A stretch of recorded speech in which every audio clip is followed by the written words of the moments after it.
አላህ ምስክሬ ነው።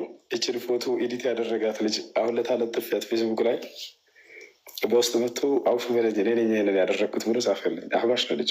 ከዚያ ለክርስቲያኖች እንዳለ ይቀባበሏታል። እኔ የሚያሸበ መስሏቸው ነበረ። ለአን የራሴ ይለቅላቸዋለሁ። ምን ይላል ስለ ነቢዩ ሙሐመድ ሰለላሁ ዐለይሂ ወሰለም? ከነቢዩ በፊት የነበረ ነቢይ ነቢይነታቸውን የመሰከረ አለ ወይ ብለው ጥያቄ ያነሳሉ ክርስቲያኖች። ብታስረዳኝ ይላል። አንደኛ ይሄ ጥያቄ ራሳቸው ነው ጠልፎ የሚጥላቸው። ለማወቅ ፈልገው ሳይሆን ነቢ ሰለላሁ ዐለይሂ ወሰለም ነቢይነታቸውን ለመካድ የሚጠቀሙት ጥያቄ ነው። በቃ የነገረለት የለምና ስለዚህ ነቢይ አይደለም ብለው ሊሄዱ ነው። አንደኛ የመስፈርት ማን የሰጣቸው በሏቸው። አንድ ነቢይ ነቢይነቱ የሚረጋገጠው ከእርሱ በፊት ያለ ነቢይ ስለ እርሱ ሲመሰክርለት ነው ያላችሁ ማን ነው?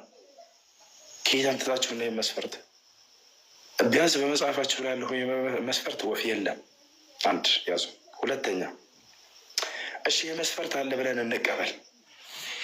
ይሄ መስፈርት ከሆነ ለነቢይነት ማረጋገጫ መጽሐፍ ቅዱስ ላይ ሙሴ ነቢይ ነው ወይ? አዎ ነቢይ ነው። ከእርሱ በፊት ነቢይ ነው ሙሴ ይመጣል ነቢይ ነው ሆኖ ብሎ የተናገረለት አንድ ነቢይ አምጣ በሏቸው። ወፍ የለም።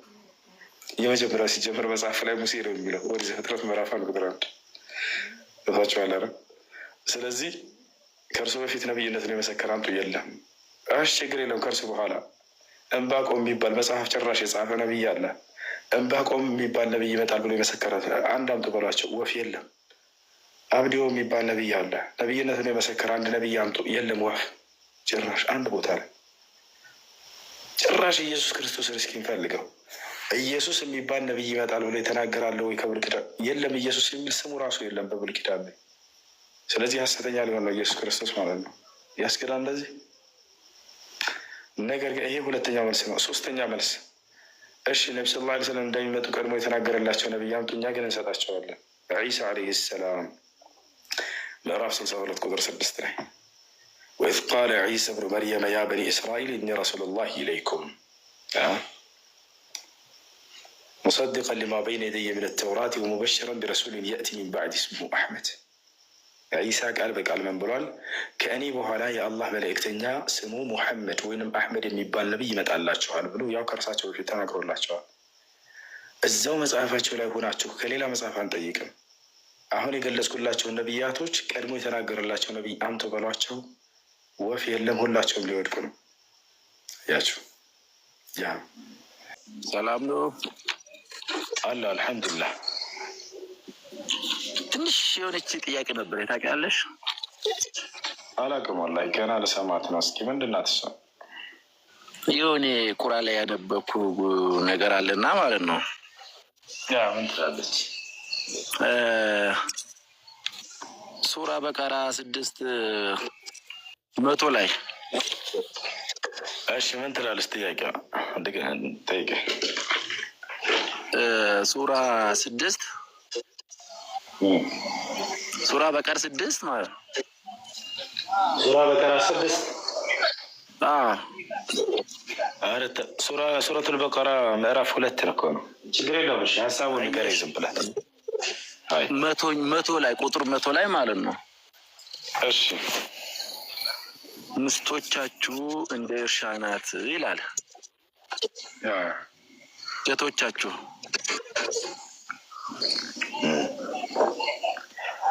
ምን ማለት ፈልጎ ነው? እሺ ልመልስልህ። እሺ ኒሳኡኩም ሐርሱን ለኩም ፈእቱ ሐርሰኩም አና ሽእቱም የሚለውን አንቀጽ ነው። እሺ ምን ማለት ነው?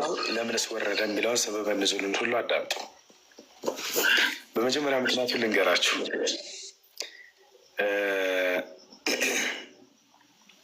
በመጀመሪያ አንቀጹ ምን ይላል? ሚስቶቻችሁ ለእናንተ እርሻዎቻችሁ ሆናቸው አለ። ገብታችኋል አይደል? ምን ማለት ነው ከተባለ ምሳሌያዊ ንግግር ነው፣ ቅኔያዊ ንግግር ነው።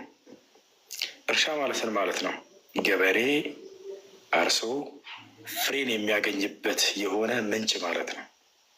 ሴት ልጅም ለሰው ዘር ሁሉ የባል ሚስቱን ተገናኝቶ ፍሬን የሚያገኝባት የሰው ዘር ሁሉ ምንጭ ነች እያለ እየገለጻት ነው።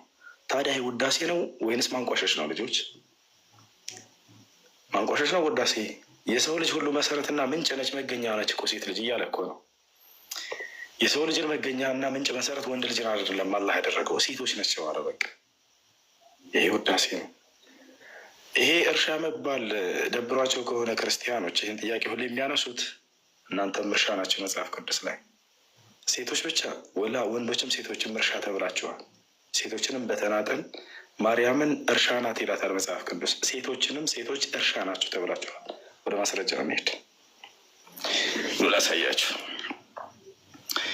ቀል ካላችሁ ገረፍ ማድረግ ያስፈልጋል። አንዳንዴ ቅዱሳን እግዚአብሔር እርሻ ተብላችኋል ሁላችሁም ነው። ተመልከቱ። ጭራሽ የኢየሱስ ክርስቶስ ብልቶች ናቸው ተብላችኋል ክርስቲያኖች።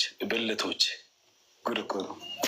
ዲላ ሳያችሁ ያው የኢየሱስ ክርስቶስ ብልቶች ተብለዋል። ላሳያችሁ ቆያ እንደ እሱን እንደዛ ብለን እኛ ልንፈታላቸው ስንል እርሻ ማለት እንዲህ ማለት ነው ስንላቸው አንፈልግም ይላሉ። አይ እርሻ እርሻ ነው በቃ ቃል በቃል ነው ሰድ ከተባለ የኢየሱስ ክርስቶስ ብልቶች ተብላቸዋል። ቆይ እናሳያቸዋል። ክርስቲያን እንዴ ነው ሙስሊም ነህ? አማን ያው ሁሌ ገብ በለው ሁሌ ገብሽ ያውና አንደኛ ቆሮንቶስ ምዕራፍ 3 ቁጥር 9 የእግዚአብሔር እርሻ ናችሁ ተብላችኋል። ወንድም ሴትም የእግዚአብሔር እርሻ ናችሁ። ሌላ ላሳያችሁ።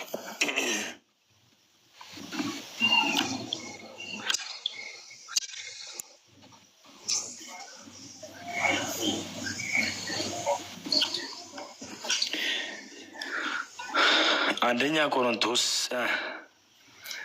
ምዕራፍ 12 ቁጥር 27 እናንተም የክርስቶስ አካል ናችሁ፣ እያንዳንዳችሁም ብልቶች ናችሁ። አላህ ብልቶች ናችሁ ተብላችኋል። እሺ አንቺ እርሻ ይላታል ማርያምን። ተመልከቱ። ቆይ ላሳያችሁ። ማርያም ሳትቀር እርሻ ተብላለች። ምን ይሻላል ቅዱሳን?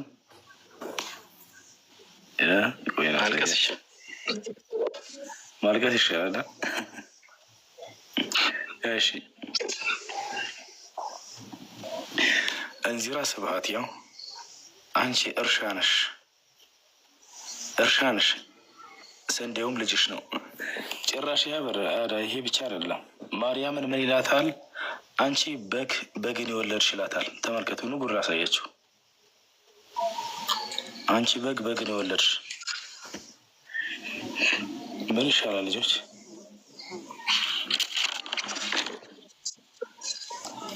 ያ ቅዱሳን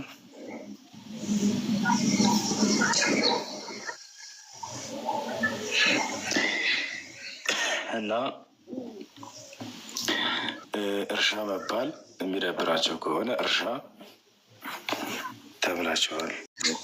እርሻ ተብላቸዋል። ስለዚህ እኔ ደብሮኝ ሰዋን አይ ለማወቅ ኃይል ነው የክርስትና ላይ አንተ ገብቶኛል። አንተ የምትፈልገው ገብቶኛል።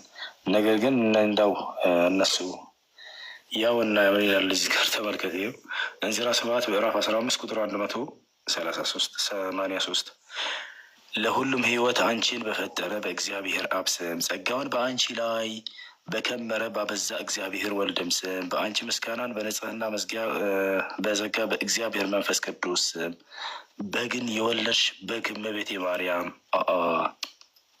በግን የወለድሽ በግ እመቤቴ ማርያም ይህን የከንፈሬን ፍሬ ትባርኪልኝ ዘንድ ለምንሻለሁ። በግን የወለድሽ በግ ይላታል ማርያምን። አስቡት። አንድ ሙስሊም መጥቶ ማርያምን ኢየሱስን በግ ቢል ወላከስ ነው የሚወጣው። እነሱን ቢያንቋሽ በግን የወለድሽ በግ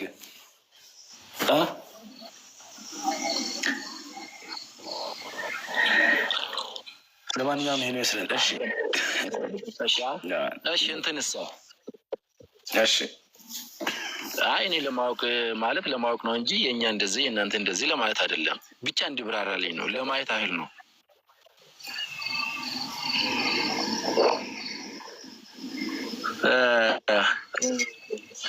ሱራ በቀር 69 ላይ እሺ ቀጥል። ቁጥር 38 39 እሺ በሚታይም የሚላለው በማይታይም የሚላለው ይላል። ማን ነው ማዩ? ማን ነው ማዩ? ማየው አላህ ስብሐነ ወተዓላ አላህ ለምንድን ነው የሚምለው? ለሁለት ሰበብ ነው፣ ምክንያት ነው።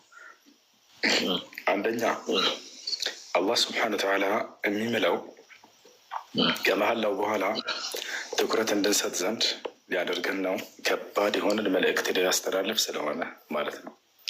እንግዲህ እንደ ሰው ልጆች ባህሪ ዝም ብሎ መጥቶ የሆነ ሰው የሆነ ነገር ከሚነግርህና መሐላን አስቀድሞ ከሚነግርህ የትኛው ላይ ነው በጣም ትኩረት የምትሰጠው? መሐላው ላይ። አይዋ አየህ፣ ከባድ የሆነን መልእክት ሲያስተላልፍ አላህ መሐላን ያስቀድምና ይነግረናል። ፈላ ኡቅሲሙ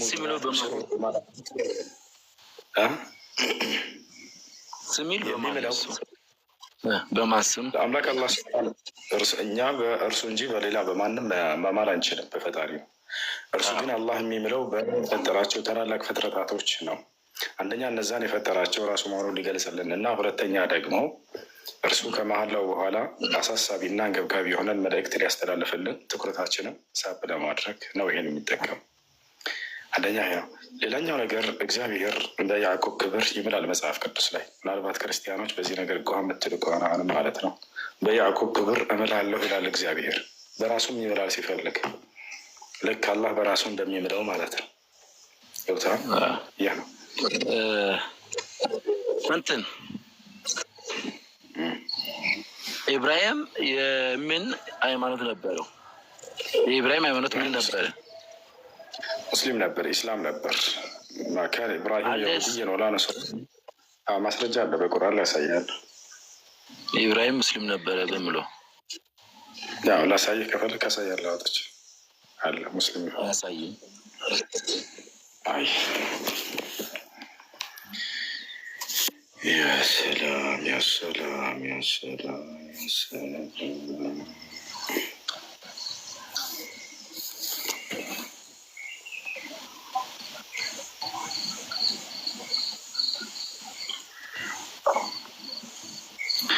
ያው ቁጥር 67 ላይ ኢብራሂም ይሁዳዊም ክርስቲያንም አልነበረም፣ ግን ወደ ቀጥተኛው ሃይማኖት የተዘነበለ ሙስሊም ነበረ፣ ከአጋሪዎችም አልነበረም። ቃል በቃል ሙስሊም ነበረ ይላል። ያው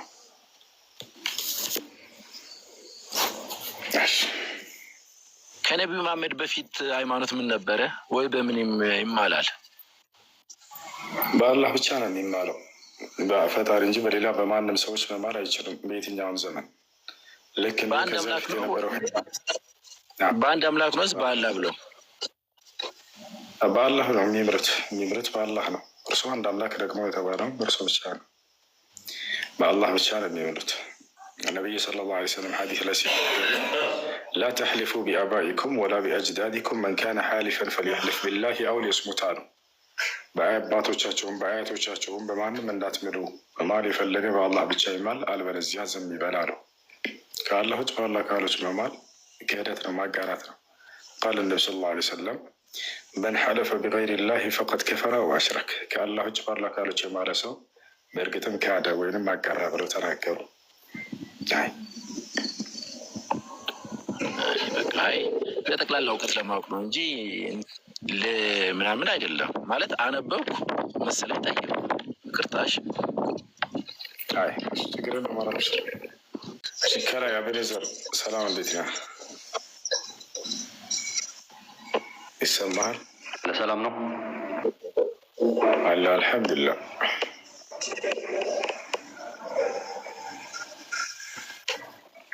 ይሰማል? ሰላም ነህ? ደህና ነኝ አልሐምዱሊላህ። ዛሬ ኔትወርካችሁ ከባድ ነው በጣም። የእኔ ይሰማል እኮ። የማን ነው ጥያቄ? የመጀመሪያው ሙስሊም ማን ነበር? የመጀመሪያው ሙስሊም አንድ ቤት አድርጉ ልጆች። የመጀመሪያው ሙስሊም ከየትውልዱ የየራሱ ነቢይ የመጀመሪያው ሙስሊም የመጀመሪያው ሙስሊም ማን ነበር? በጣም ይዘገያል። እያንዳንዱ ነቢይ ለትውልዱ የመጀመሪያ ሙስሊም ተብሎ ይገለጻል። በመጀመሪያ ነቢ ሰለላሁ ዐለይሂ ወሰለም ለትውልዳቸው ከትውልዳቸው አንጻር የመጀመሪያ ሙስሊም ናቸው። ሙሳ ከትውልዱ አንጻር የመጀመሪያ ሙስሊም ነው። አንጻራዊ መጀመሪያነትና ፍጹማዊ መጀመሪያነት አለ። ከየትውልዱ አንጻር ሁሉም ነቢይ ለትውልዱ የመጀመሪያ ሙስሊም ተብሎ ይገለጻል። ነገር ግን የመጀመሪያው ሙስሊም ማን ነው ከተባለ አደም ነው የመጀመሪያው ሙስሊም? ለአደም አይደለም የመጀመሪያው ሙስሊም፣ ተሳስታቸዋል። ከአደም በፊት መላእክቶች የመጀመሪያ ሙስሊሞች ናቸው። መጀመሪያ ቀድመውን የተፈጠሩት መላእክቶች ናቸው። ከዛ ጅኖች፣ ከዚያ ሰው ነው የተፈጠረው። ታዲያ ሙስሊም ማለት ለአምላኩ የሚታዘዝ አምላኩን የሚገዛ ማለት ነው። ለመጀመሪያ ጊዜ ለአምላኩ የታዘዘና የተገዛ ማን ነው ከተባለ ሙስሊም የነበሩት መላእክቶች ናቸው። ማስረጃ ወሊላሂ የስጁዱ ማ ፊ ሰማዋት ወማ ፊ ልአርድ ሚን ዳባ ወልመላኢከቱ ወሁም ላ የስተክቢሩን። መላእክቶች ለጌታቸው ለአላህ የሚሰግዱ የመጀመሪያ አማኞችና የመጀመሪያ ታዛዦች እነርሱ ናቸው። ከዚያ በኋላ ጅኖች፣ ከዚያ በኋላ ሰዎች እያለ ይቀጥላል። ከጅን ጭፍሮች ያመፀም አለ ካደም አለ። ሐታ ኢብሊስ አላህ ስብሐነ ወተዓላ ካደ እንጂ የዛኔ ለአደም ስገድ በተባለ ጊዜ በማመፁ ከዚያ በፊት አምላኩን አላህን የሚገዛና የሚታዘዝ ነበር። ልክ አመፀ ኢላ ኢብሊስ አባ ወስተክበረ ወካነ ሚነል ካፊሪን እስከሚባልበት ጊዜ ድረስ ከካህዲያኖች ሆነ እስከሚባል ከዚያ በፊት አልካደም ነበር ማለት ነው። ከዚያ በኋላ ሰው ነው ተረኛው፣ አደም ነው መጨረሻ ላይ የተፈጠረው። አደምም ልክ እንዲሁ የመጀመሪያው ነቢይና የመጀመሪያው ሙስሊም ተደርጎ የተመረጠው እርሱ ነው። ማስረጃ ሱኢል ሰአለ ሑዘይፋ ብን ልኢማም ረዲየላሁ ዐንሁ ፈቃለ ያ ረሱለላህ ማ ሁወ አወሉ ነቢይ ፊል አርድ ቃለ ነቢ ሰለላሁ ዐለይሂ ወሰለም አወሉ ነቢይ ፊል አርድ ሁወ አደም ዐለይሂ ሰላም። ነቢ ሰለላሁ ዐለይሂ ወሰለም ተጠየቁ፣ አንቱ የአላህ መልእክተኛ ሆይ በዚች ምድር ላይ የመጀመሪያው የእስልምና ሃይማኖት ነቢይ ማን ነው ሲባሉ እርሳቸውም አደም ነው ብለው መለሱ። አይ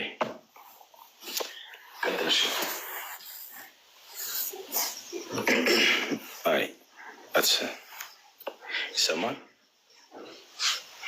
ይሰማል ወይ?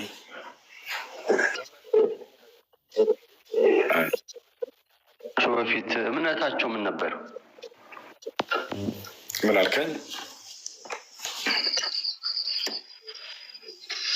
ምን አልከኝ?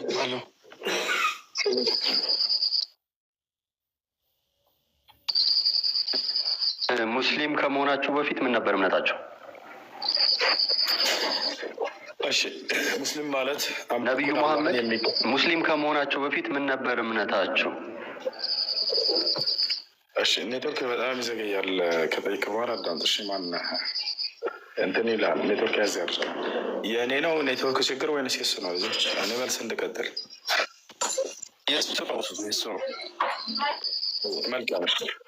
ነቢዩ ሙሐመድ ሰለላሁ ዐለይሂ ወሰለም ሙስሊም ከመሆናቸው በፊት ምን ነበር እምነታቸው ነው? ከመጀመሪያው ጀምሮ ሙስሊም ናቸው። ብዙ ሰው የሚመስለው ነቢ ሰለላሁ ዐለይሂ ወሰለም ልክ አላህ የነብይነት ማዕረግ ሲሰጣቸው ጊዜ የዛኔ ሙስሊም የሆኑ ይመስላል። አይደለም። የዛኔ የነብይነትን ማዕረግ ነው የተቀበሉት። ከዚያ በፊት ሙስሊም ናቸው። ሙስሊም ማለት አምላኩን አላህን በብቸኝነት የሚገዛ በእርሱ ላይ ቅንጣትን የማይቀራ ነው። ነቢዩ ሰለላሁ ዐለይሂ ወሰለም ደግሞ በዚህ መንገድ ላይ ነበሩ። ገና ህፃን ሳሉ ገና ጨቅላ ህፃን ሳሉ መልአኩ ጅብሪል ወይም ገብርኤል መጥቶ ሰይጣን በእርሳቸው ላይ በሰው ልጆች ላይ ሊሰራ የሚችለውን ተንኮልና ሴራ፣ ክህደትና ኃጢአትን ከዚያ እንዲረቁ ልባቸውን አንጽቶላቸዋል። ይህ ሐዲስ ያለ ከፈለጋቸው ሰጣቸዋለሁ። ነቢይ ከመሆናቸው በፊት ገና ህፃን እያሉ ማለት ነው። እና ከዚያ በፊት ታዲያ ማንን ነበር የሚገዙት? አላህን ይገዙ ነበር። ማስረጃ ቡኻሪ መጀመሪያው ሐዲስ ላይ ገና ስትገቡ ታገኙታላችሁ።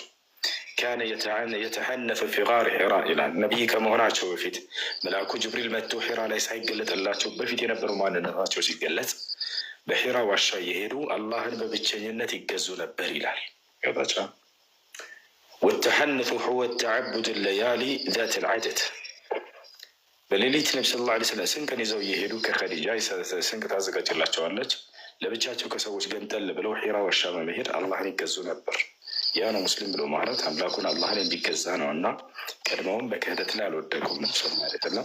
አንድ ማምላክ አላህን የሚገዙ ነበሩ። ጭራሽ ከሰይጣናዊ ስራም ራሱ በጣም የራቁ ነበሩ። ይህን ራሱ መልአኩ ገብርኤል መጥቶ ልባቸውን በቀደደ ጊዜ ምን አላቸው? ልባቸውን ቀደደና መልአኩ ጅብሪል ገና ህፃን እያሉ ቀልባቸውን አወጣ። ከዚያም ጥቁር የረጋችን ደም መነጨቀና ምን አለ? ሀዛ ሐዙ ሸይጣን ሚንከ ያ ሙሐመድ አላቸው። ሙሐመድ ሆይ ይህ ሰይጣን በአንተ ላይ ሊኖረው የሚችለው ድርሻ ነበር አለና ያን መንጭቆ ጣለ፣ ወረወረው። ገብቷችኋል? የሰይጣን ድርሻ በሰዎች ላይ ምንድን ነው? ክህደትንና ኃጢአትን ማሰራት። ከኃጢአትና ከክህደት ከልጅነታቸው ጀምረው የራቁ ናቸው ማለት ነው። ገብቷችኋል? ከዛ ጅብሪል ያንን ቀልባቸውን ወደ ውስጥ አስገባና ሰፋው፣ ለቀቃቸው። ከልጅነታቸው ጀምሮ ገና ህፃናቶች ጋር እየተጫወቱ ሳሉ ነቢይ ሳይሆኑ በፊት ማለት ነው። ከዚያን ጊዜ ጀምሮ አምላክ አላህ በመልአኩ ገብርኤል በኩል እንክብካቤ ሲያደርግላቸው ቆይቷል። ልክ ነቢይ ሲሆኑ ጊዜ ቃሉ ተገለጠላቸው ይዛን እንጂ መጀመሪያ ይዛን ገና ስለሆነ እየተቀበሉ ነው ማለት አይደለም። ከዚያ በፊት ጀምሮ ሙስሊም ናቸው። ነብዩ ሰለላሁ ዐለይሂ ወሰለም አይ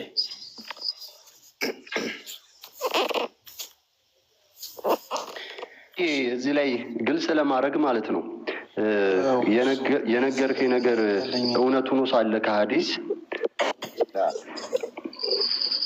እየሰማኝ ነው ሱዬ ይሰማል።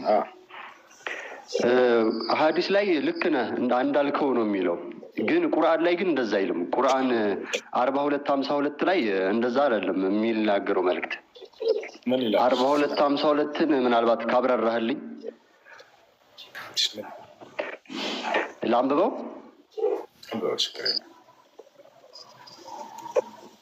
42:52ን አንብበህ አብራራልኝ ቁርአን ላይ።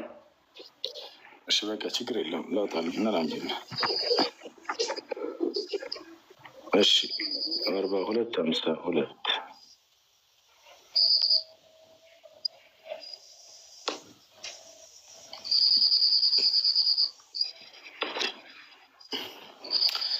እሺ 42 ጥያቄ መጠየቅ ይችላል ይቻላል። አንድ ጊዜ ታገስ፣ እሱ ልጨርስለት። 42:52 ላይ ምን ይላል?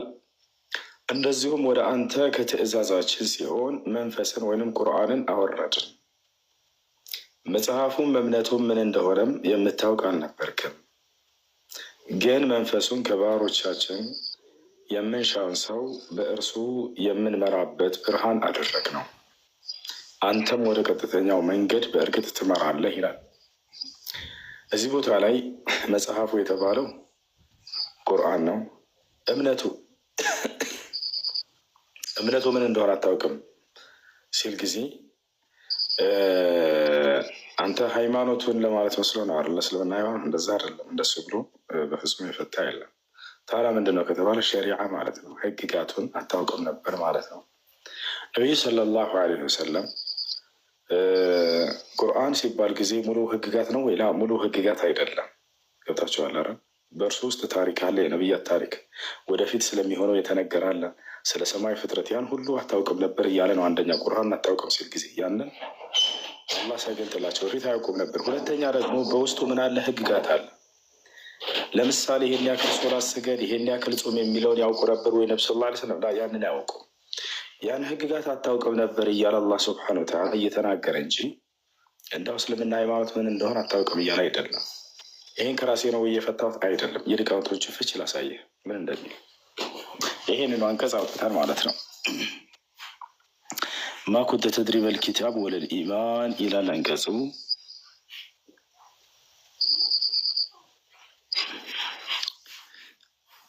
እሺ ማ ኩንተ ተድሪ መል ኪታቡ ወለል ኢማን፣ ህግጋቶችን የአምላክን ህግጋቶች አታውቅም ለማለት እንጂ ሃይማኖትን አይደለም። ያው እና እዚህ ቦታ ላይ በሌላ ያው ወለ ሸራኢዕ አልኢላሂያ ይላል። ይታያቸዋል። የአምላክን ህግጋቶች አታውቅም ነበር። ያ ማለት የአምላክ ህግጋት ማለት ድንጋጌዎችን ስንት መስገድ እንዳለባቸው ይሄ ቃሉ ሲገለጠላቸው ጊዜ እንጂ ያወቁት ከዚያ በፊት ያውቁት ነበር ወይ? ላ አያውቁትም። የትኛውን ወር መጾም እንዳለባቸው ረመዳንን የሚለውን ህግ ያውቁ ነበር ወይ? ላ አያውቁም። ሐጅ ስነ ስርዓት አካሄዱ እንዴት ነበር ያውቁ ነበር ወይ? ላ አያውቁም። ይህን ህግጋት ቃሉ ሲገለጠላቸው ጊዜ ነው ያወቁ። ያው ወለ ሸርዕ አልኢማን የሚለውን ይታያል እዚህ ቦታ ላይ ወለ ሸራኢዕ አልኢላሂያ እያለ ያስቀምጠዋል። ይሄ ወለ ሸራኢዕ አልኢላሂያ የአምላካዊ ህግጋቶችን አታውቅም ነበር ማለት ነው። ታይቷል። አንድ ይህን ቃል ላውጣላችሁ ምን እንደሚል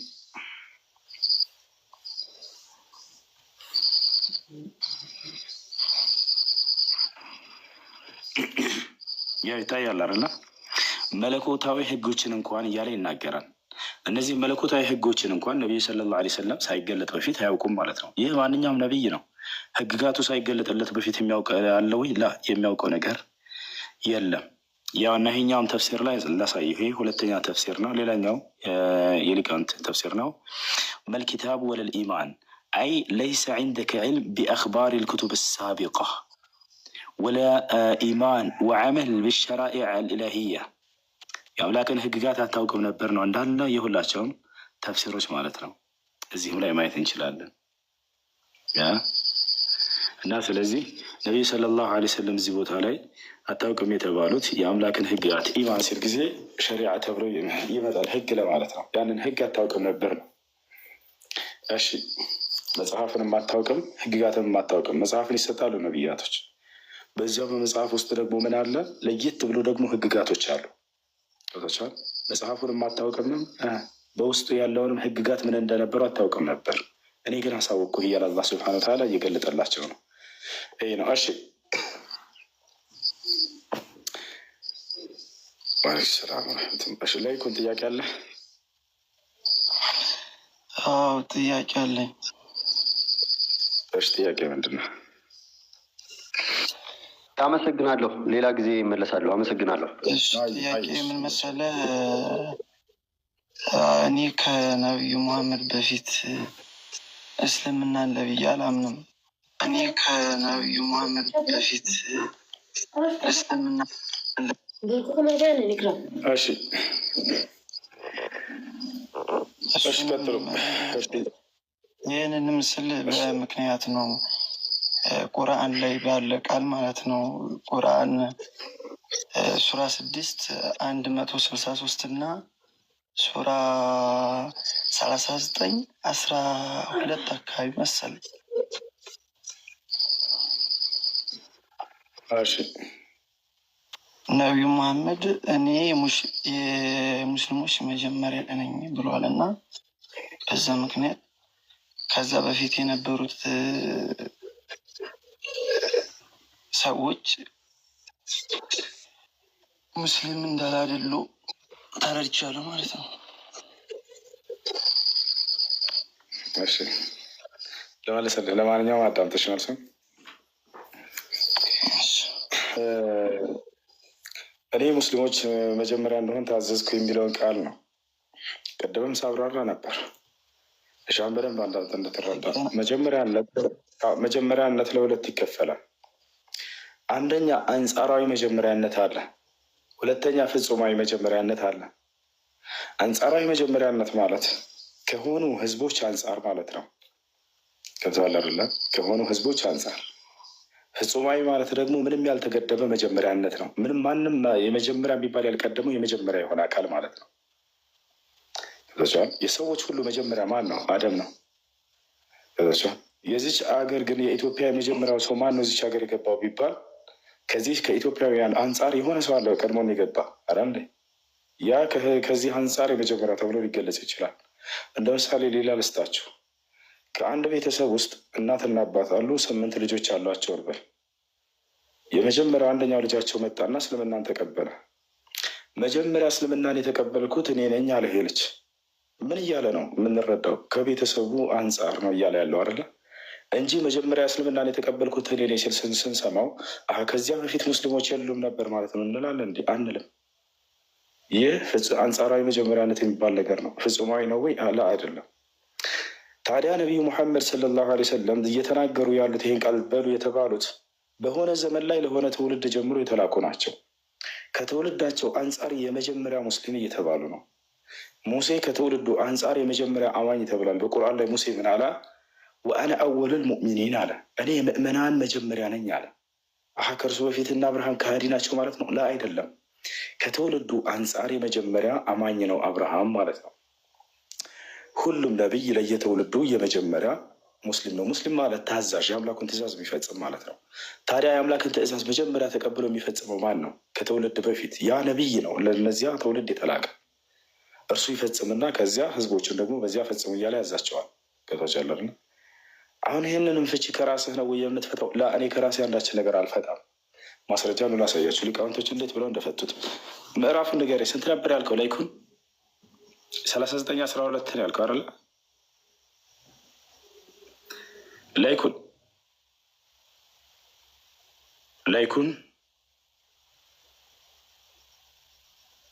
ላይኩን አለ አንድም የተናሳ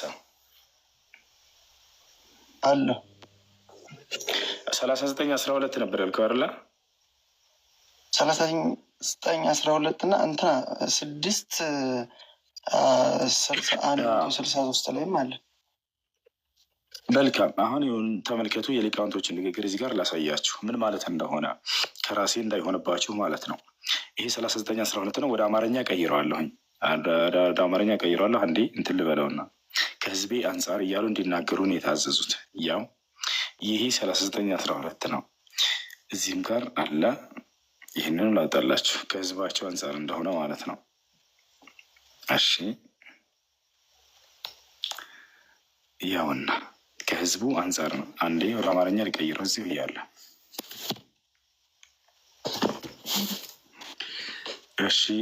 እሺ ወደ አማርኛ እንቀይረው።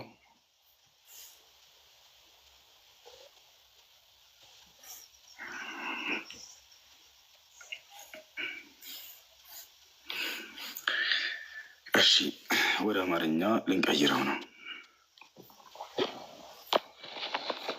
ትራንስሌት እናድርገው። አሁን ተመልከት እዚህ ጋር እኔም የሙስሊሞች መጀመሪያ እንደሆን ታዘዝኩ። ያው ቁጥር 12 ላይ የሚገኘው ማለት ነው። ምን ማለት ነው? ያው ፍቹ ከዚህ ህዝብ መካከል ከየትኛው ከዚህ ህዝብ መካከል ለእርሱ የተገዛሁ የምታዘዘው የመጀመሪያው ሰው እንደሆን ታዘዝኩ ማለት ነው። አዘዘኝ ይታያል። ከማን?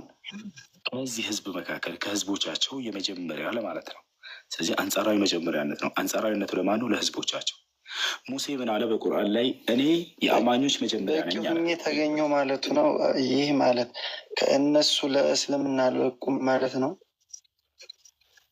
ከትውልዶቹ አንጻር ከትውልዶቹ አንጻር የመጀመሪያ ታዛዥ ትእዛዛትን አምላክ በነቢይ ላይ ነው አይደል መጀመሪያ የሚያወርደው። ያን ትእዛዝ መጀመሪያ ከእናንተ ቀድሜ የፈጸምኩት እኔ ነኝ እያሏቸው ነው። ከትውልዳቸው አንጻር ማለት ነው። ሙሴ ምን እንደሚል አንድ ጊዜ ላሳየህ ይበልጥ እንድትረዳ። ሙሴ እኔ የአማኞች መጀመሪያ ነኝ ይላል። ማለት እና አብርሃም ከሃዲ ናቸው ብለህ አይደለም የምትረዳው፣ ግን ከትውልዱ አንጻር ነው። ወአነ አወሉል ሙእሚኒን ያውና እኔ የአማኞች መጀመሪያ ነኝ ይላል። ሙሴ ያለበትን ላሳያቸው አንድ ጊዜ ሱረቱል አዕራፍ 143 ላይ ሱረቱል አዕራፍ 143 ላይ 8ኛው ማን ነው? 7ኛው ምዕራፍ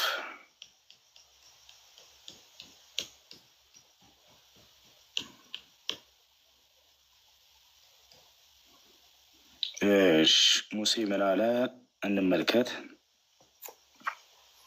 ሙሴ አላህ ሲተርክልን ምን አለ? ሙሳም ለቀጠሯችን በመጣና ጌታውን ባነጋገረው ጊዜ ጌታዬ ሆይ ነፍስህን አሳየኝ ወደ አንተ እመለከታለሁና አለ።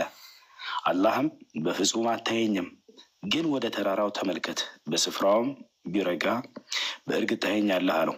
ጌታ ወደ ተራራው በተገለጸ ጊዜ እንኩትኩት አደረገው፣ ተራራውን ማለት ነው፣ ፈራረሰ። ከዚያም ሙሳም ጮሆ ወደቀ።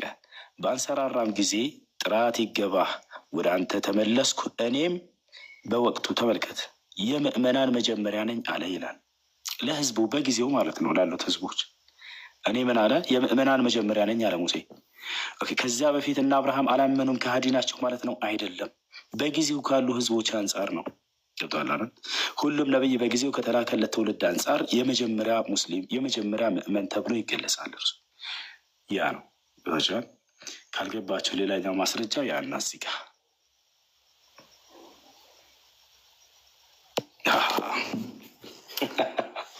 ጥያቄ ያለ ሰው አላህ ምስክሬ ነው። እችን ፎቶ ኤዲት ያደረጋት ልጅ አሁን ለታለጥፊያት ፌስቡክ ላይ በውስጥ መጥቶ አውፍ በለኝ እኔ ነኝ ይሄንን ያደረግኩት ብሎ ጻፈልኝ። አህባሽ ነው ልጅ። ከዚያ ለክርስቲያኖች እንዳለ ይቀባበሏታል። እኔ ምናምን መስሏቸው ነው ነበረ። ለአን የራሴ እለቅላቸዋለሁ። ሌላም ካለ ላኩት። ምንም አይመስለኝም። እኔ ለሰው ታጠልኝ ግን መጥቶ ልጁ በቃ አሁን ተውበት አድርጌያለሁኝ ወደ አላህ ተመልሻለሁኝ። የዛኔ አህባሽ ነበርኩ፣ በስሜት ጠላ ነበር፣ ይህን ሰርቼ ነበር፣ አውፍ በላይ ብሎ በውስጥ ጻፈ። ይቅር ብያለሁኝ። ላይኩን ጥያቄ ያለ ቀጣይ የምጠይቀው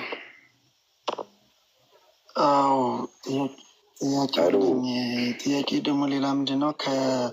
ከነቢዩ መሐመድ በፊት ብዙ ነቢያት አሉ። ነቢያቶች ከዛም በፊት ስለ እስልምና አስተምረዋል ወይ?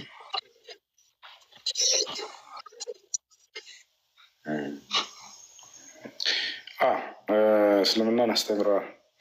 እስልምና ብሎ ማለት በሁለት መንገድ ተረዱት። አንደኛ ቃል በቃል እስልምናን ማስተማር የሚለው ነው። ሁለተኛ የእስልምና ህግና ስርዓቶች አሉ። እነዚያም አምስቱ ህግና ስርዓቶች ነቢዩ ሰለላሁ ዐለይሂ ወሰለም ሲናገሩ ጊዜ ቡኒየ ልኢስላም ዐላ ኸምስ ሸሃደት አን ላ ኢላሀ ኢለላህ ወአነ ሙሐመድ ረሱሉላህ ወኢቃመ ሰላህ ወኢታእ ዘካ ወሰውም ረመዳን ወሐጅ ቤይቲላሂል ሐረም መን ኢስተጣዐ ኢለይሂ ሰቢላ። እነዚህ የእስልምና መሰረቶች ምን ምን ናቸው? በአንዱ አምላክ አንድና ብቸኛ ነው ብሎ ማመን፣ በእርሱ ላይ ቅንጣት አለማጋራት፣ እንዲሁም በዘመኑ የተላከውን መልእክተኛ እንደ መልእክተኛ መቀበል። ሁለተኛው ምንድን ነው? ለዚያ ለአንዱ አምላክ ሶላትን መስገድ። አራተኛው ምንድን ነው? ምጽዋትን ዘካን መስጠት። ሶስተኛው አራተኛው ምንድን ነው? ጾም መጾም። አምስተኛው ምንድን ነው? መካ በመሄድ ሐጅን ማድረግ። ይሄን መፈጸም እስልምና ማለት ይሄ ነው። ታዲያ ነቢያቶች ይሄን ይፈጽሙ ነበር ወይ? አዎ በደንብ ይፈጽማሉ። የመጀመሪያው የትእዛዛት ሁሉ ፊተኛና መጀመሪያ ምንድን ነው? እስራኤል ሆይ ስማ ጌታ አምላካችን አንድ አምላክ ነው። ይሄን ያምኑ ነበር ወይ ሁሉም ነቢያቶች? አዎ ያምናሉ። ኦሪት ዘዳግም ምዕራፍ 8 ቁጥር 6 አካባቢ ላይ ቁጥር 4 አካባቢ ላይ የትእዛዛት ሁሉ ፊተኛይቱና መጀመሪያይቱ እስራኤል ሆይ ስማ ጌታ አምላካችን አንድ አምላክ ነው ይላል። ኢየሱስ ክርስቶስም ልክ እንዲሁ ሰውየው መጣና ጠየቀው። ኢየሱስ ክርስቶስን ምን አለው? መንግስተ ሰማያትን እንድገባ ምን እንዳደርግ ትመክረኛለህ ብሎ ጠየቀው። ኢየሱስም ምን አለው? ትእዛዛትን ጠብቅ አለው። ከዚያ የትእዛዛት ሁሉ ፊተኛይቱና መጀመሪያይቱ እስራኤል ሆይ ስማ ጌታ አምላካችን አንድ አምላክ ነው የሚለውን ማወቅ ነው አለው። ይህ ነው። ስለዚህ የመጀመሪያው ትእዛዛት ነቢያቶች ያስተማሩት ራሱ እስልምና መሰረት የሆነው አንድና ብቸኛ የሆነውን አምላክ አምልኮ የሚለው የመጀመሪያው ትእዛዝ ነው። ሁለተኛው ምንድን ነው ከተባለ ከዚያው ጋር በተያያዘ የዘመኑን መልእክተኛ እንደ መልእክተኛ መቀበል ነው። አንደኛ እሱ ነው። በቃ ኢየሱስ ክርስቶስ ዮሐንስ ወንጌል ምዕራፍ 17 ቁጥር 3 ላይ ወደ ሰማይ ቀጥ ብሎ አምላክን አምላክ ሆይ አንድና ብቸኛ እውነተኛ አምላክ አንተ ነህ፣ እንዲሁም የላከውን ኢየሱስ ክርስቶስን ያውቁ ዘንድ ይችለች የዘላለማዊ ህይወት አለ። ስለዚህ የመጀመሪያው ምንድን ነው? አንድን አምላክ በብቸኝነት ማወቅና እርሱን ማምለክ እንዲሁም በዘመኑ የተላከውን መልእክተኛ እንደ መልእክተኛ መቀበል የሚለው ነው። ሁለተኛው ትእዛዝ ምንድን ነው? ለዚያ ላመንከው ለጌታ ለአምላክህ ብቻ መስገድ ነው። ይህም ደግሞ ነቢያቶች ሁሉ ይፈጽሙ ነበር። ስግደትን፣ ሶላትን ይሰግዱ ነበር። ኢየሱስ ክርስቶስ ይሰግድ ነበር። ትገመልኝ እስኪ ዮሐንስ ወንጌል ስንት ነው ያልከኝ? ምዕራፍ 17 ቁጥር 3 ላይ ምዕራፍ 17 ቁጥር 3 ምንድን ነበር የሚለውን ያልከኝ? ወደ ሰማይ ቀጥ ብሎ አብን አባት ወይ አንድና ብቸኛ እውነተኛ አምላክ አንተ ነህ፣ እንዲሁም የላከውን ኢየሱስ ክርስቶስን ያውቁ ዘንድ ይህች ነች የዘላለማዊ ህይወት አለ። ክፈተው እስኪ። እሺ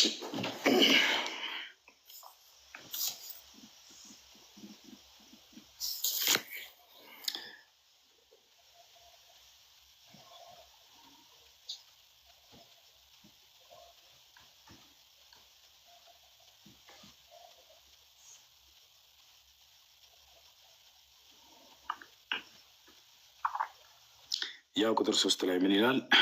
ኢየሱስ ክርስቶስ ከቁጥር 1 ጀምሮ ኢየሱስም ይህን ተናግሮ ወደ ሰማይ አይኖቹን አነሳና እንዲህ አለ። አባት ሆይ እያለ እየተናገረ ነው። አባት ሆይ እያለ እየተናገረ ነው። ቁጥር 3 ላይ ምን ይላል? እውነተኛ አምላክ ብቻ የሆንክ አንተን አለ፣ አብን ማለት ነው። ከዚያ ቀጥሎም የላከውንም ኢየሱስ ክርስቶስን ያውቁ ዘንድ ይህች ነች የዘላለማዊ ህይወት አለ። እኛ የመጀመሪያው እስልምና ሃይማኖት መሰረት የምንለው አንድና ብቸኛ እውነተኛ የሆነውን አምላክ ማወቅና እንዲሁም በዘመኑ የተላከውን መልእክተኛ ማወቅ የሚለው ነው። ኢየሱስ ክርስቶስም ይሄን የዘላለማዊ ህይወት መሰረት ምን እንደሆን ተናገረ። ልክ እኛ ዛሬ ሻሃዳ ቃል የምንለው ማለት ነው። ወደ ሰማይ ቀጥ ብሎ እውነተኛ አምላክ ብቻ ይሆን ከአንተን ብሎ አብን ገለጸ። እዚህ ጋር እኮ ግን ሁሱ ምን አለ መሰለህ አባት ወይ የሚለው እኮ ግን ለእስልምና እኮ ይሆነዋል ብለህ ታምናለህ? አባት ማለት ሁሉን ያስገኘ ፈጣሪ ለማለት ነው ትርጓሜ፣ ሌላ አይደለም። ገብቶሃል? ግን እኛ ሀሳቡ ምን ላይ መሰለህ? አንድና ብቸኛ እውነተኛ የሆንክ አንተን አምላክን እያለ ይገልጻል። ስለዚህ ክርስቶስ የሚያመልከው አንድ አምላክ ነበር ነው። ኢሳያስ ላይ ምን ይላል? ለእኛ ስለሁላችን አንድ አባት ያለን አይደለን? ለእኛ ስለሁላችን አንድ ፈጣሪ ያለን አይደለን ይላል። አባት ማለት ፈጣሪ ማለት ነው።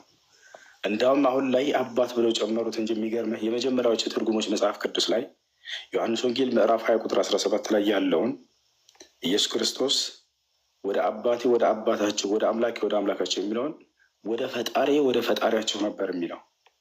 ምናልባትም ካለ ይሄ ትርጓሜ ማሄር ሊያሳይ ይችላል። ወደ ፈጣሪያችሁ አድርጋለሁ ብሏል ብለሽ ንገሪያቸው ይላል። አባት የሚለውን ሀሳብ ከጊዜ በኋላ ነው ሰዎች የጨመሩት ይለናል ኢስላም። የሚገርምህ ላይኩን ከኔ ጋር ነህ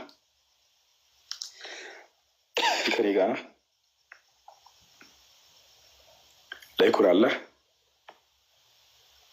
ወጥቷል መሰለኝ። የአምላክ ልጅ የሚለውንም ሀሳብ ሰዎች ከጊዜ በኋላ የጨመሩት ሀሳብ ነው ይለናል ቁርአን።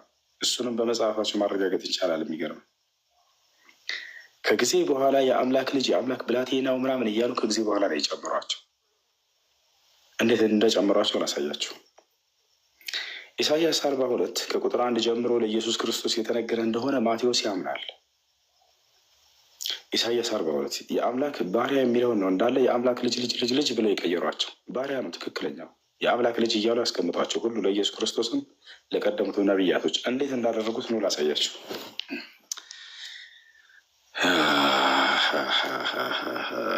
ላይኩን ከኔ ጋር አረላ ነኛ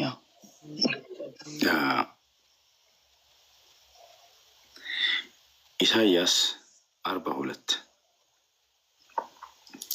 ያውና እዚህ ጋር ምን ይላል? እነሆ ደግፌ የያዝኩት ባሪያዬ፣ ነፍሴ ደስ የተሰኘችበት ምርጤ፣ በእርሱ ላይ መንፈሴን አድርጌያለሁ። እርሱም ለአሕዛብ ፍርድን ያወጣል። አይጮህም፣ ቃሉንም አያነሳም፣ ድምፁንም በሜዳ አያሰማም ይላል። ይህ ለማን የተነገረ ነው ይለናል? ማቴዎስ ለኢየሱስ የተነገረ ነው ይለናል። ግን እንዴት አድርገው ባሪያ የምትለዋን ብላቴናዬ ብለው እንደቀየሩት ነጉድ ላሳያችሁ። ማቴዎስ ወንጌል ምዕራፍ 12 ቁጥር 18 ተመልከት።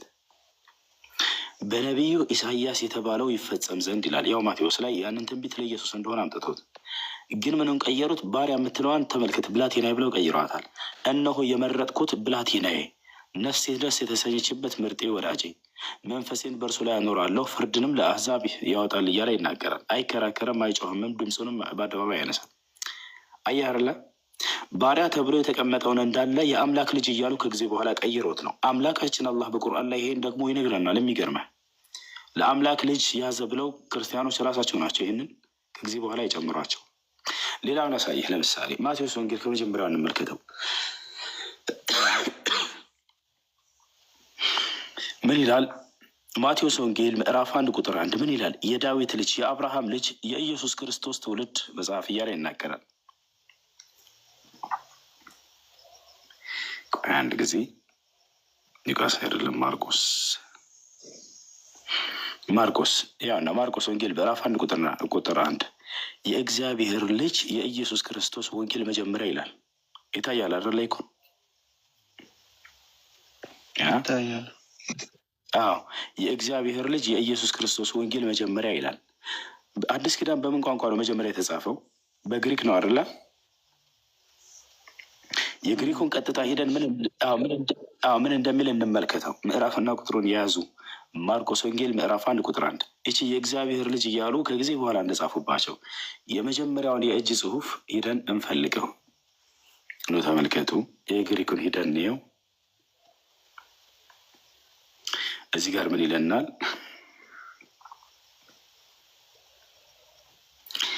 ይሄ ኮዴክስ ሳይናቲከስ ነው። ኮዴክስ ሳይናቲከስ በዓለም ላይ ካሉት እጅግ አስፈላጊ መጽሐፍ አንዱ ነው።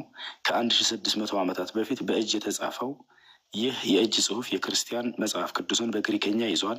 ይህም እጅግ ጥንታዊውን የአዲስ ኪዳን ሙሉ ቅጂ ይዟል ይለናል፣ ያካትታል ይለናል። እሺ እዚህ ጋር የመጀመሪያው የመጽሐፍ ቅዱስ የእጅ ጽሑፍ በግሪከኛ ያለው ላይ ምን እንደሚል እንመለከታለን ማለት ነው። የት ላይ እንገባለን አሁን? ማርቆስ ወንጌል ምዕራፍ 1 ቁጥር 1 ላይ እንገባለን። ማርቆስ ወንጌል ምዕራፍ 1 ቁጥር 1 ከዘፍጥረት ጀምሮ ታገኛለህ። ከዘፍጥረት ጀምሮ አለ። የት ነው? ማርቆስ ያው ማርክ ይላል። ማርቆስ ወንጌል ምዕራፍ 1 ቁጥር 1 እዚያ ላይ እንግባ። ወደ አማርኛ እንቀይረው። ይሄ ግሪኮ የእጅ ጽሑፍ ነው። እዚህ ጋር ጥርት አድርገው አስቀምጠውታል። ይሄ መጀመሪያ በእጅ የተጻፈው ነው። ይታያችኋል። ያው ማን ይለናል? ማርቆስ ወንጌል ምዕራፍ 1 ቁጥር 1 ማርቆስ ወንጌል ምዕራፍ 1 ቁጥር 1 ታዲያ ወደ አማርኛ እንቀይረው እስኪ ምን ይላል? ኑ ተመልከቱ። ይታያል። ማርቆስ ወንጌል ምዕራፍ 1 ቁጥር 1 የኢየሱስ ክርስቶስ ወንጌል መጀመሪያ፣ የኢየሱስ ክርስቶስ ወንጌል መጀመሪያ ነው የሚለው። ነገር ግን የአማርኛ ኢትዮጵያ ላይ ሲያንትን ሲሏት ምን አሏት? ከግሪኩ ሲቀይሩት የእግዚአብሔር ልጅ የምትለዋን ጭምር አደረጓት። የእግዚአብሔር ልጅ የኢየሱስ ክርስቶስ ወንጌል መጀመሪያ ይታያቸዋል። ከጊዜ በኋላ ቀስ በቀስ የአምላክ ልጅ፣ የእግዚአብሔር ልጅ፣ የእግዚአብሔር ልጅ እያሉ ጨምረዋታል። ነገር ግን ያው የግሪኩ ላይ ስትሄዱ ጊዜ ወፍ የለም፣ የእግዚአብሔር ልጅ የሚል የለም። የኢየሱስ ክርስቶስ የወንጌል መጀመሪያ ይላል። ገብታችኋል? ይህ ነው። በሌላኛው ወንጌል ላይ ኢየሱስ ክርስቶስ እንደ መጽሐፍ ቅዱስ እየተሰቀለ ባለበት ጊዜ ኢየሱስ ክርስቶስ እየተሰቀለ ባለበት ጊዜ እንደ መጽሐፍ ቅዱስ ማለት ነው ያ 100 ሺህ አለቃው ምን ነበር ያለው ለይኩን? በአንደኛው ወንጌል ላይ ማርቆስ ላይ ምን ይላል? ያ 100 ሺህ አለቃው ምን አለ? በእውነትም ይህ ሰው ጻድቅ ነበር አለ ይላል። በሌላኛው ወንጌል ላይ ምን ብሎ ነው ያስቀምጠው? በእውነትም ይህ ሰው የእግዚአብሔር ልጅ ነበር አለ ብሎ ቀየረ። ያኛው ማቴዎስ ወጣና አያረለ። በተለይ ማቴዎስ የእግዚአብሔር ልጅ እንዳለ በርካታ ነገራቶች ላይ ይቀይራቸዋል። እሱ አንደኛው ላይ ጻድቅ ነበር አለ፣ ሌላኛው ላይ የእግዚአብሔር ልጅ ነው ያለው አለ። ሌላ ልጨምርልህ። ኢየሱስ ክርስቶስ ሐዋርያቶችም ሰዎች ስለ እኔ ምን ይላሉ ብሎ ጠየቀ። አንዳንዶቹ ነቢይ ነው ይላሉ፣ ሌሎቹ ደግሞ ኤልያስ ነው ይላሉ። እናንተስ ስለ እኔ ምን ትላላቸው አላቸው። አንደኛው ወንጌል ላይ ምን ይላል? አንተ ክርስቶስ ነህ አለ። ሌላኛው ወንጌል ላይ ምን ይላል? አንተ የእግዚአብሔር ልጅ ክርስቶስ ነህ አለው ይላል። ሌላኛው ላይ ምን ይላል? አንተ የህያው የእግዚአብሔር ልጅ ክርስቶስ ነህ አለው ይላል። የትኛው ነው ያለው? የተሻለ ማቴዎስ መጣና የእግዚአብሔር ልጅ የምትለዋን ጨምር ያደርጋታል። የእግዚአብሔር ልጅ ጨምር ያደርጋታል። ቅድምም እንዳየኸው ከኢሳያስ ላይ ደግፌ ያዝኩት ባሪያ የሚለውን ማቴዎስ አመጣና ባሪያ የሚለው አልተመቸውም። አይ ብላቴና ነው ያለው ብሎ ቀየረው። አይን ባይን እዚሁ መጽሐፉ ላይ እያለ ብሉይ ኪዳን ላይ እያየ ነው መለሳለን። ከጊዜ በኋላ እያሻሻሉ የጴጥሮስ ያለው አንደኛው የጴጥሮስ የሚለውን እየነገርከው ነው። አንደኛው ወንጌል ላይ ክርስቶስ ነህ አንተ ነህ ያለው ይላል። ሌላኛው ወንጌል ላይ የእግዚአብሔር ልጅ ክርስቶስ ነህ ነው ያለው ይላል። ሌላኛው ወንጌል ላይ የህያው የእግዚአብሔር ልጅ ክርስቶስ ነህ ያለው ይላል። ላሳየስ አብዱልከሪም አንዴ ይመቻል። ለውጣለ እስኪ አብዱልከሪም አለ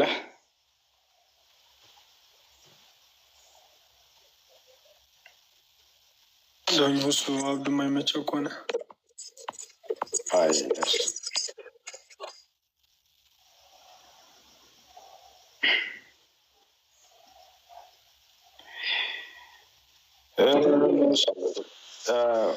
ኢየሱስ ክርስቶስን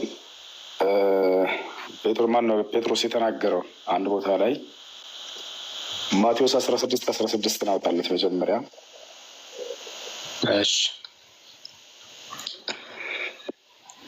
ማቴዎስ 16 ምን ይላል? ተመልከተው።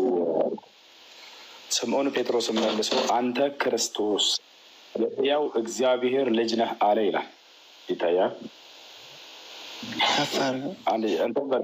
አቅልምለት አብዱልከሪም።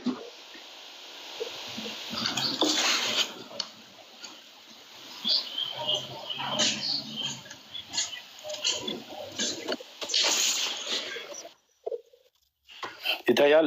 ማቴዎስ ምን አለ? ተመልከቱት። የሚገርም ግጭት። ስምዖን ጴጥሮስን መልሶ አንተ ክርስቶስ የሕያው እግዚአብሔር ልጅ ነህ አለ ይላል። አንድ ኮከቧን ተጫናት አብዱልከሪም። ሌሎች ወንጌላቶች ምን እንዳሉ እዛው ላይ ኮከቧ ጨምራት።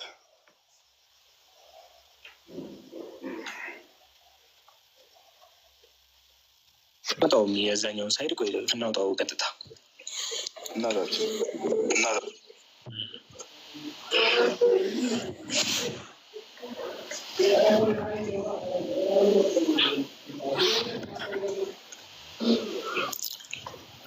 ማርቆስ ላይ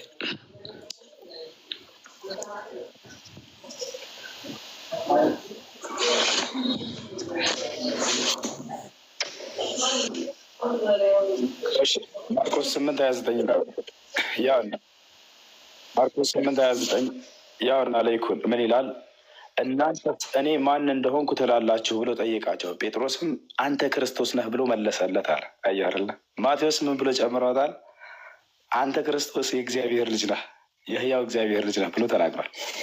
አየህ፣ ይህን የእግዚአብሔር ልጅ የምትለዋን ማቴዎስ እንዳለ በርካታ ወሬ ይጨምቃታል። ትንቢትን ያመጣና ከሌላም ቦታም ላይ ራሱ ቅድም እንዳሳየው። ስለዚህ ትክክለኛ የትኛው ነው? ከሁሉም አንዳቸው ውሸታም ናቸው። ለዚህ ነው አምላክ አላህ የአምላክ ልጅ የሚለውን ከጊዜ በኋላ እንደተናገሩ በእርሱ ላይ እንደቀጠፉ የሚገልጸው በቁርአን ላይ ወቃለት ልየሁድ ወነሳራ ናሕኑ አብናኡ ላሂ ወአሕባኡሁ፣ አይሁዶችና ክርስቲያኖች እኛ የአምላክ ልጆች ነን አሉ፣ ዋሽተዋል እያለ ይናገራል። እኔ በፍጹም እንደዚህ ብዬ ራሴን አልገለጽኩላቸውም እያለ ተናግሯል። በሌላም ቦታ ላይ ወቃለት ልየሁድ ዑዘይሩን ብንላህ ወቃለት ነሳራ ልመሲሑ ብንላህ፣ አይሁዶች እዝራ የአላህ ልጅ ነው አሉ፣ ክርስቲያኖች ደግሞ ክርስቶስ የአላህ ልጅ ነው አሉ። እነሱ ናቸው ይህን ያሉት እያለ ይናገራል ከጊዜ በኋላ ራሳቸው። ሌላኛው ወንጌል ደግሞ አንተ ክርስቶስ ነው፣ አንደኛው አንተ ክርስቶስ የእግዚአብሔር ልጅ ነው፣ አንደኛው አንተ የህያው የእግዚአብሔር ልጅ ክርስቶስ ነህ አለው ይላል። ሶስቱም እንዳለ የተለያየ ክርስቶስ ነህ ቢልም እኮ ክርስቶስ ነህ ቢልም እኮ ችግር ያለው ነው ብለህ ነው እንትን የምትለው። ያ ማለት ክርስቶስ ነህ ካለ እኛ ክርስቶስ ነህ ማለት እኮ ችግር የለብንም። ላይኮን ልጅ ተማሪው ላይ ነው ታዲያ ችግር ለእኛ ችግር እኛ አይዋ የእግዚአብሔር ልጅ የሚለውን ሀሳብ ከጊዜ በኋላ ሰዎች እንደጨመሩት ከዚህ ትረዳለህ። በርካታ ምሳሌዎችን አሳይቻለሁ። የማርቆስ መጀመሪያ ማርቆስ ወንጌል ምዕራፍ 1 ላይ የግሪኩን ሂደት ስታየው የእግዚአብሔር ልጅ የሚል የለም በፍጹም። ከጊዜ በኋላ ጨምሯት ነው ሀሳብ። ይሄንንም እንዲሁ አንደኛው ላይ ክርስቶስ ነህ ያለው ይላል፣ ሌላኛው ላይ አንተ ክርስቶስ የእግዚአብሔር ልጅ ነህ ያለው ይላል፣ ሌላኛው ላይ አንተ የህያው የእግዚአብሔር ክርስቶስ ነህ የህያው እግዚአብሔር ልጅ ክርስቶስ ነህ አለው ይላል። ስለዚህ አንዱ ከሌላው ጋር የተምታታ መሆኑ ከጊዜ በኋላ አንደኛው የጨመረ መሆኑ ከዚህ ትረዳላችሁ። በሌሎች ቦታዎች ላይ ስታየው ልጅ የሚለውን እንደሌለ ጊዜ በኋላ እንደጨመራቸው ታገኛለህ። አሁን እኮ ክርስቶስ ነህ ካለ ያው ይሄው እግዚአብሔር ልጅ ነህ ብሎ አንድ ቦታ ከገለጸው አንተ ክርስቶስ ነህ አለ ብሎ አለው የሚለው ግዴታ ልጅ አለ ማለቱ ነው እንጂ አንድ ነው እንደማለት ነው። ክርስቶስ አንድ አይደለም። መንፈስ ቅዱስ ለስንት ነው የተለያየ ቃል ነው እንደሚገልጥላቸው። አንዱ መንፈስ ቅዱስ ነው ያለው አይደለም። ለአንዱ መጥቶ አይ ክርስቶስ ነው ያለው፣ ሌላኛው መጥቶ አይ አንተ የእግዚአብሔር ልጅ ነው ብሎ ጨምሮ ሊነግረው አይችልም። እንደ አጠቃላይ የእግዚአብሔር ልጅ የሚለውን ሀሳብ ከጊዜ በኋላ የተጨመሩ ለመሆናቸው አንደኛው ማስረጃ እያሳየ ነው ያለ ነው። ያ ነው ክርስቶስ ነው ማለቱ ላይ እኛ ጥያቄ የለም፣ ችግር የለውም። የማርያም ልጅ ክርስቶስ መሆኑን እኛ ራሱ እናምናለን። እሱ ላይ ጥያቄ የለም። የአምላክ ልጅ የሚለውን ከጊዜ በኋላ የጨመሯቸው ሀሳቦች ናቸው።